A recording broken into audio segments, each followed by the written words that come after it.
میں بچوں سے کہتا ہوں وقت کو غنیمت جانو میرے عزیز بچوں، جو اللہ نے تمہیں ماں باپ کی دولت سے نوازا ہے یہ دوبارہ نہیں ملتے۔ ایک بار ان کا جنازہ نکل جاتا ہے تو دنیا میں اندھیرا چھا جاتا ہے، پھر دوبارہ باپ کی جیسی کوئی چھت بھی نہیں ملتی اور ماں کی جیسا کوئی سایہ بھی نہیں ملتا۔ یہ یاد رکھنا ہمیشہ۔ ایک نوجوان کو میں نے دیکھا تھا، وہ بڑا عیاش طبیعت کا تھا، ماں بیوہ ہے، بہت پہلے ہی شوہر کا انتقال ہو گیا تھا، بچہ صرف 4 سال کا تھا یا چھوٹا سا تھا۔ جب سے وہ گھروں کے کام کر کر کے اپنے بچے کو پالتی تھی، جوان ہوا تو اوباشوں کی صحبت میں لگ گیا، بدماشوں کی صحبت میں آ گیا۔ ماں کو اب اس سے بڑا دھچکا اور کیا لگے۔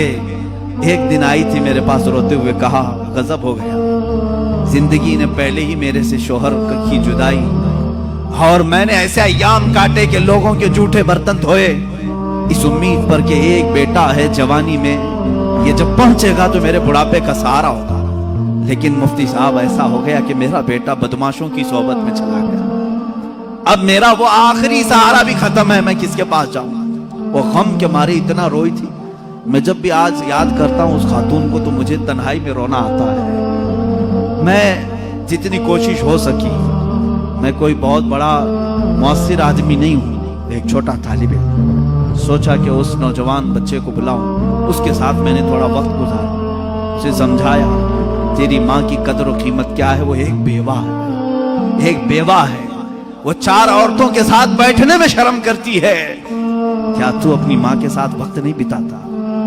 دنیا میں تیرے دوست ہوں گے، تجھے دوست چھوڑ کر کے جائیں تو تجھے کتنی تکلیف ہوتی ہے۔ تو سوچ اپنی ماں کو، اس کے تو کوئی دوست نہیں، اور اس کا بیٹا بھی اس کو رات اکیلا چھوڑ کر جاتا ہے۔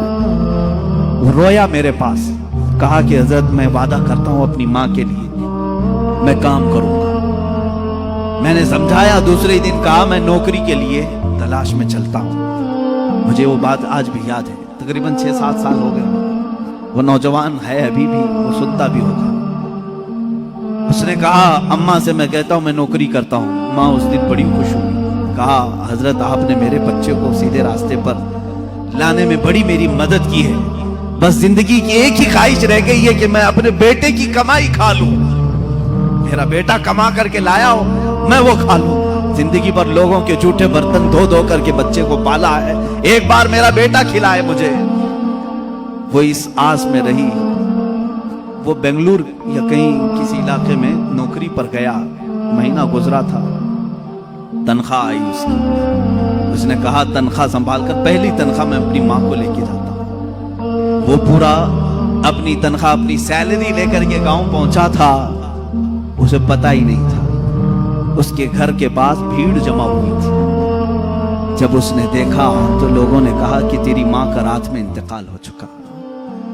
اس نے وہ پیسوں کا لفافہ اپنی ماں کے قدموں میں رکھا، آج تک جب کبھی وہ ملتا ہے تو پھوٹ کر روتا ہے، کہتا ہے میری ماں اسی آس میں دنیا سے چلی گئی کہ بیٹے کی ایک کمائی کھا لوں، لیکن مجھ سے زیادہ بدنصیب کون ہے اس دنیا میں جو ماں کے کمائے ہوئے جھوٹے برتن کو دھوئے ہوئے کمائی تو کھا لیا، اپنے ہاتھوں کا ایک لقمہ میں اپنی بیوہ ماں کو کھلا نہیں سکا۔ اے نوجوانوں، کیا اسی کا نام زندگی ہے؟ کیا اسی کا نام ایمان ہے؟ تمہارے اخلاق تو وہ ہونے چاہیے کہ تم باہر جاؤ تو تمہارے ماں باپ تمہارے اخلاق پر فخر کریں، تمہاری ایک ایک کمائی کے لیے وہ آج بھی انتظار میں۔ ایک بات یاد رکھنا، ماں باپ لالچی نہیں ہیں تمہارے، لیکن صرف ان کی خواہش یہ ہوتی ہے کہ بیٹا اپنے پیروں پر کھڑا ہو جائے۔ جب مرغی اپنے چوزوں کو خود کھاتے ہوئے دیکھتی ہے تو خوش ہو جاتی ہے، پہلے چونچ سے دانے توڑ توڑ کے کھلاتی رہتی ہے، لیکن جب بچے کھانے کے لائق ہو جاتے ہیں تو خوش ہوتی ہے۔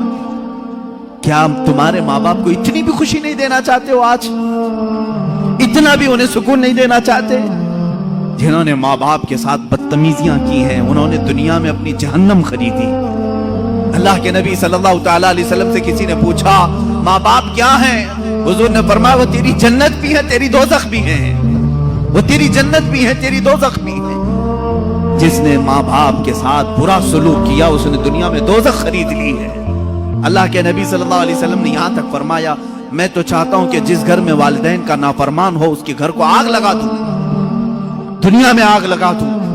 یہ بات یہاں سے نکلی تھی کہ تم امت مصطفیٰ ہو، میرے اخلاق، میرے آقا کے اخلاق تو یہ تھے، عام خاتون جو دنیا کی ہے، مدینے کی گلیوں میں بوڑھی عورت ہے، پھٹے کپڑے ہیں، الجھے بال ہیں، اس کی بات سننے کے لیے پورے کائنات کا آقا کھڑا ہو سکتا ہے تو ہے میرے عزیز، تم اپنی ماں کے لیے تھوڑا سا وقت نہیں نکال سکتے؟ اپنی ماں کے پاس وقت گزارو۔ میں سمجھتا ہوں دنیا کا عظیم وقت ہے، دنیا کا عظیم وقت ہے۔ میں بھی آج اپنی ڈائری میں نے لکھا ہے، میں نے بہت ساری جگہوں پر تعلیم حاصل کی ہے، مدرسوں میں پڑھا ہوں، حفظ قرآن ہوا ہے، عالم پڑھے ہیں یا مفتی کورس کیے ہیں، جہاں جہاں وقت گزارے ہیں، لیکن میں نے محسوس کیا ہے میری زندگی کا سب سے قیمتی وقت وہ ہے جب میرے باپ بیمار تھے اور میں ان کے قدموں میں بیٹھا رہا، ان کی آخری نصیحتیں سن رہا ہوں۔ اس سے بہتر وقت ہماری زندگی میں نہیں آیا۔ ایک میرے استاذ گرامی، مرشد گرامی کے پاس گزارا ہوا وقت، وہ میری زندگی کا لب لباب ہے، حاصل کلام ہے۔ میں سمجھتا ہوں میری نجات کا کوئی ذریعہ ہے تو یہی تو وقت ہے، باقی تو میں نے بھی دنیا میں کوئی اچھا کام نہیں کیا۔ لیکن میرے عزیزو یاد رکھو، تمہارے پاس، تمہارے والدین کے پاس گزارا ہوا تھوڑا وقت تو ہونی چاہیے۔